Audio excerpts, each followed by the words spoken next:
Ky është një muaj në të cilin shumë prej njerëzve janë në gaflet. Nuk ka agjëruar pejgamberi sallallahu alaihi wasallam në ndonjë muaj më shumë se sa në muajin Sha'ban. Çka do të korë në Ramazan ai i cili nuk ka mbjell fare dhe nuk ka ujit fare. Mirë po në këtë muaj ngriten veprat të Allahu Azza wa Jall. Këtyre nuk ju ngriten veprat tek Allahu Azza wa Jall. Deri kur? Innal hamdalillah nahmaduhu ta'ala wa nasta'inuhu wa nastaghfiruh wa na'udhu billahi min shururi anfusina wa min sayyiati a'malina. من يهده الله فهو المهتد ومن يضلل فلا هادي له وأشهد أن لا إله إلا الله وحده لا شريك له وأشهد أن محمدا عبده ورسوله اللهم صل على محمد وعلى آل محمد كما صليت على إبراهيم وعلى آل إبراهيم إنك حميد مجيد اللهم بارك على محمد وعلى آل محمد كما باركت على إبراهيم وعلى آل إبراهيم إنك حميد مجيد. Falënderimi takon Allahut subhanahu wa ta'ala, atë falenderojmë dhe vetëm prej tij ndihmë dhe falje kërkojmë. Salavatet dhe selamet tona ja dërgojmë dashurit ton Muhammedit sallallahu alaihi wasallam, familjes tij, shokëve të tij dhe gjithë atyre që e pasojnë rrugën e tij deri në ditën e gjykimit. Vëllezër të nderuar, me shpejtësi të madhe kalojnë ditët, me shpejtësi të madhe kalojnë javët dhe muajt, me shpejtësi të madhe kalojnë edhe vitet dhe e gjithë jeta jonë. Kalon çdo muaj dhe ne e shohim në çfarë shpejtësie është duke ikur jeta e secilit prej nesh. Përfundoi muaji, një prej muajve të rëndësishëm, muaji Rajab, dhe ja ne tash kemi hyrë në një muaj gjithashtu me vlerë, me rëndësi të madhe, i cili është muaji Sha'ban, por të arritur pastaj në muajin e bekuar, në muajin me mirësi të mdhaja edhe të shumta, në muajin Ramazan. Në muajin Sha'ban, besimtari vetëm se duhet të fillon të përgatitet. Një muaj të cilin pejgamberi sallallahu alaihi wasallam e përshkruajti në atë mënyrë duke thënë është një muaj në të cilin shumica e njerëzve janë në gaflet. Nuk ja din vlerën, nuk ja din rëndësinë, nuk ja din mirësinë, ndërsa ky muaj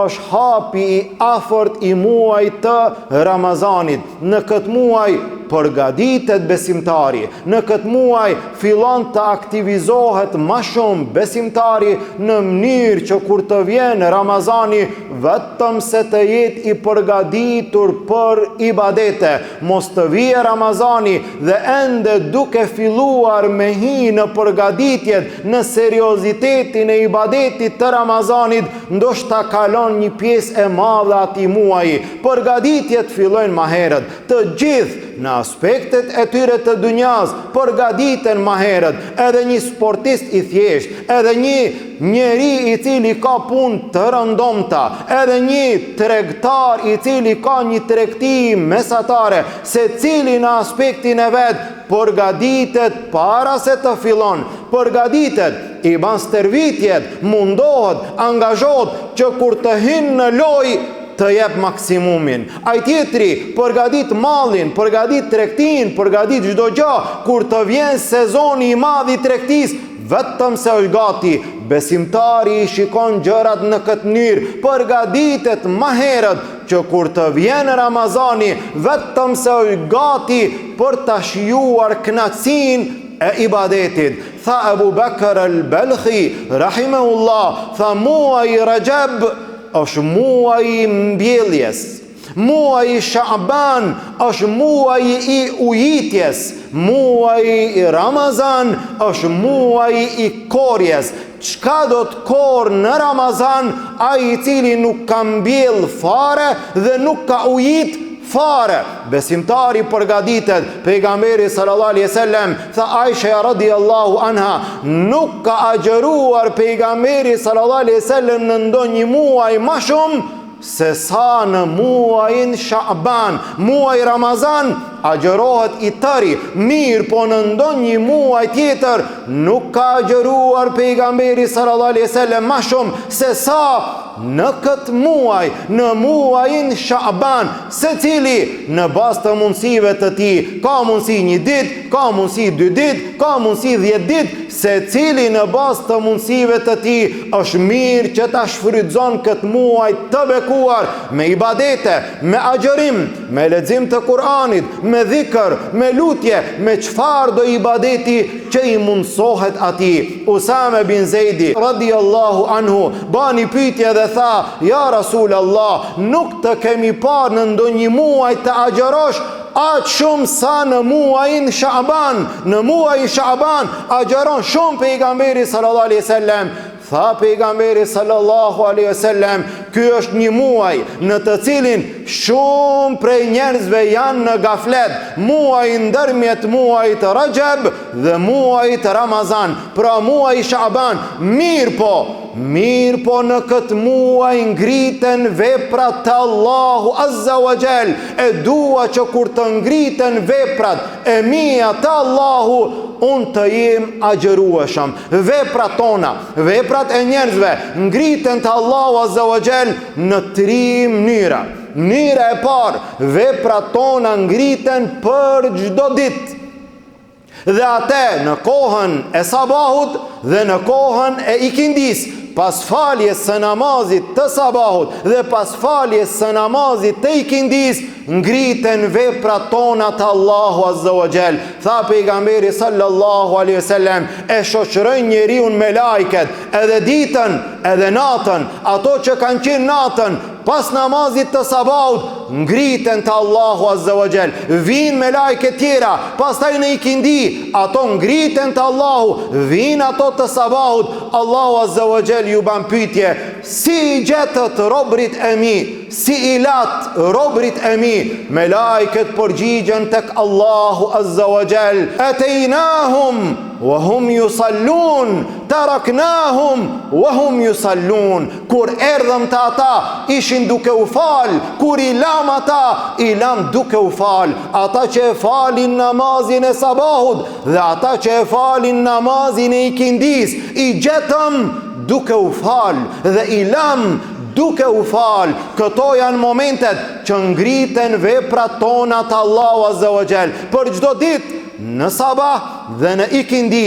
Gjithashtu ngritja e dytë e veprave është javore. Brenda gjithë javës ngriten veprat tona 2 herë. Tha pejgamberi sallallahu alaihi wasallam, ngriten veprat e robërve tek Allahu Azza wa Jall brenda javës, në ditën e hanë dhe në ditën e ejte. Ngriten veprat tek Allahu Azza wa Jall për çdo njeri I cili nuk I ban shirk Allahut Azza wa Jall, përveç atyre të cilët janë të hidhruar mes vete, përveç atyre që nuk flasin mes vete, përveç atyre që vëllaud nuk I jep selam. Për këta thot Allahu Azza wa Jall, leni këta njerëz deri të pajtohen mes vete. Këtyre nuk ju ngriten veprat tek Allahu Azza wa Jall. Deri kur? Deri kur të pajtohen mes vete. Për ndryshe, ditën e hanë dhe ditën e ejte ngriten veprat tona tek Allahu Azza wa Jall. Dhe lloji I tretë I ngritjes së veprave tona është lloji I ngritjes së veprave tona në aspektin vjetor. Gjitha ato vepra që I kemi bë brenda një viti, prej vitit të kaluar deri në këtë vit, në muajin Sha'ban, në këtë muaj, nga muaji Sha'ban i vitit të kaluar deri në këtë muaj, gjitha veprat tona mblidhen, tubohen në një vend dhe ngriten tek Allahu Azza wa Jall. Pejgamberi sallallahu alaihi wasallam tha, në këtë muaj ngriten veprat tona tek Allahu, e dua që kur të ngriten veprat të jem agjërueshëm. Pejgamberi sallallahu alaihi wasallam në këtë muaj ka agjëruar shumë, agjërim vullnetar, agjërim nafile, sidomos për ata të cilët nuk kanë borxhe, ndërsa një përkujtim për ata të cilët kanë borxhe nga muaji Ramazan, kanë ditë të pa agjëruara nga farzi, nga obligimi, nuk kanë agjëruar me arsye. Dikush ka qenë i smur, dikush ka qenë udhëtar, e kështu me radhë, e sidomos gratë që kanë patjetër ditë të caktuara të Ramazanit të pa agjëruara. Është momenti i fundit, është shansa e fundit që brenda këtij muaji ti plotësojnë, ti agjërojnë ditët e mbetura borxh nga Ramazani i kaluar. Ai i cili ka borxhe, sado ditë që i kanë mbetur, i obligohet që brenda këtij muaji ti plotëson, ti lan borxhet e agjërimit të Ramazanit të kaluar. Nëse nuk i agjeron ato ditë pa ndonjë arsye që e ka pasur brenda gjithë vitit, ai njeri është mëkatar, ai njeri është gjunahqar te Allahu Azza wa Jall, megjithse përsëri obligohet t'i agjeron pas Bajramit. Agjërimi vlen, mirë po i mbetet gjunahu. Ky muaj ka edhe pak hapësirë që ai i cili ka borxhe t'i lan borxhet e tij, të vjen Ramazani dhe të fillon me vullnetin më të madh, me dëshirën më të madhe, me kënaqësinë më të madhe të hyjmë në Ramazan në ditën e parë dhe çdo ditë të jetë sa më shumë e shfrytzuar për neve në mënyrë që të arrijmë rezultatin, në mënyrë që të arrijmë suksesin, në mënyrë që të korrim shpërblimin. Ne lutim Allahun Azza wa Jall që Allah të na mundson ta shfrytëzojmë muajin Sha'ban. Allah të na mundson që të arrijmë muajin Ramazan. Lutim Allahun Azza wa Jall, Allahu të na pranon ibadetet tona, Allahu të na fal gjunahet tona, Allahu të na përmirëson gabimet tona. Lutim Allahun Azza wa Jall, muslimanët kudo që janë, Allahu t'i ndihmon, gjendjen e tyre Allahu ta lehtëson, të varfërit tanë Allahu t'i pasuron, të sëmurët tanë Allahu t'i shëron, të vdekurit tanë Allahu t'i mëshiron. Lutim Allahun Azza wa Jall, nga dënimi i tij të na shpëton, në Jannatul Firdaus të na bashkon. Amin. Walhamdulillahi Rabbil alamin. Wa subhanaka Allahumma bihamdik, ashhadu an la ilaha illa ant, astaghfiruka wa atubu ilayk.